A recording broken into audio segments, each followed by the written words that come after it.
I did stay up last night and watch. What was a fun? It was good. Second half of the TNT doubleheader, Lakers and Knicks. Whole family falls asleep, and I'm like, all right, I'll just sit here, and eventually my eyes will close too.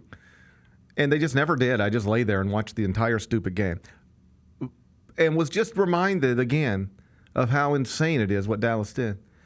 It's not just that they destroyed their own franchise; they quite literally re-energized LeBron James' career and turned that franchise into a real contender.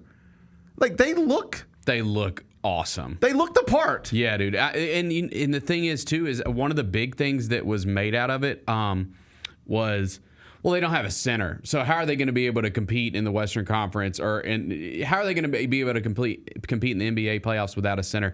It doesn't look like that's that much of a problem at all. They've won 8 straight games. I mean, they were going up against a great center last night in Karl Towns. Yeah, they've won 8 straight. They've won 8 straight games. And you just look out there, and it's like, oh, wow, here's Luka Doncic bringing the ball up the court. Even in when they had late game possessions, where in a different version of reality, you just know it would be LeBron James having to work to get everything. And there were times where LeBron could just be off the ball. Yep. And I don't know that he wanted to be off the ball, but Luka's got this. It's fine. The idea that you can be in late game situations and put the ball in either Luka Doncic's hands or LeBron James' hands is insane. Ultimately, I don't know if the supporting pieces will be good enough, but it is wild to me that, and this is amazing for the NBA, it is wild to me that 2 months ago, if you turned on any of these NBA podcasts, any of these NBA shows, they would be saying things like, the Lakers are going nowhere. Does LeBron need to ask for a trade? The Warriors are going nowhere. Does Steph need to ask for a trade? Do they need to figure out a way to get together because they might be each other's last hope? And at the trade deadline, both franchises just got flipped into legitimate contenders. Yep. These things that people would go on TV every day and say can't happen. Well, is there anything the Lakers can do? No, there's nothing they can do. Anything the Warriors can do? No, there's nothing they can do. And I'm not even being critical. I'm just saying I watched this stuff for months. It's there's nothing they can do. They don't have the assets. They don't have the picks. They don't have the whatever. They don't have the flexibility.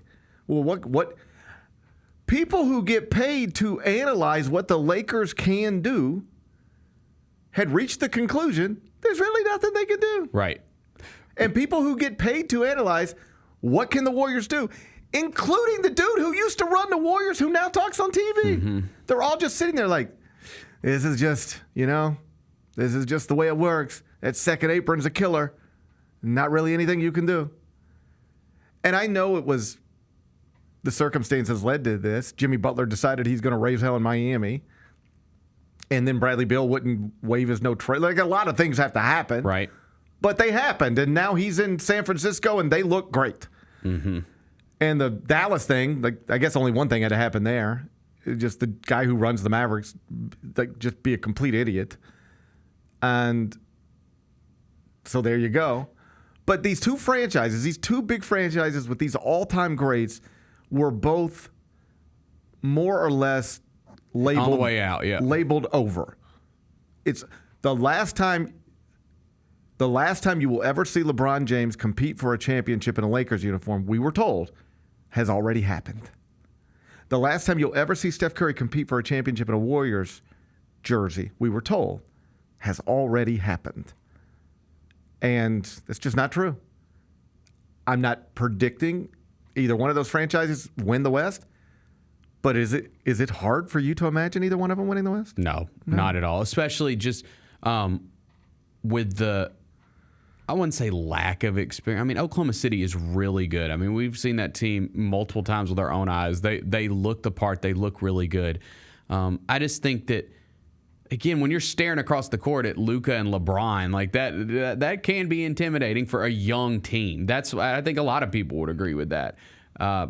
I think the Lakers got a real chance to come out of the West. I do. Well, almost regardless of who you're playing, Yeah.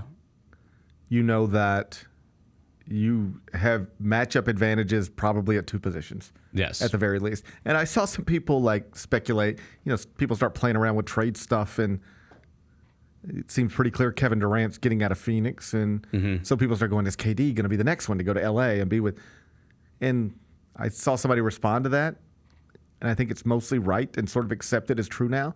The recipe is not go get 3 big max, bring them in, free agent or trade for them type of people. It's draft it and develop yourself, or it's LeBron and Luka and a bunch of awesome role players. Yeah. That's the way to do it. Yeah, like that Dorian Finney-Smith move was big for them too that they did before the trade deadline. That's one watching him recently, I'm just like, I wish the Grizzlies would have been able to get that deal done, because he would have been the perfect fit here. Like that is the guy that you talk about you need. Like when you need like toughness and just a glue guy, he is that for them right now. Yeah, well, he wasn't great last night, but he's a meaningful But he's piece. been good, yeah. Yes. They get Gabe Vincent come off the bench last night. Hit Goes some threes, 4 for 4 from 3. Obviously, he's not going to shoot 100% from 3, but that's how you do it. You get Luka. Like Luka last night, 32 points, 12 assists, 7 rebounds. And then LeBron last night, 31 points, 12 rebounds, 8 assists. You get big performances from your stars, and you have role players playing meaningful roles, keeping the floor spaced. I mean, Gabe Vincent was just sitting in the corner. That's right, wide open. Yep. Just sitting in the corner, waiting, boom, just catch it and shoot it. Catch it and shoot it. I don't know that it'll ultimately be good enough, but it gives them life. Yep. It gives them something to believe in. Again, they've won 8 straight games. The Gary Parrish Show, live weekdays at 10 a.m.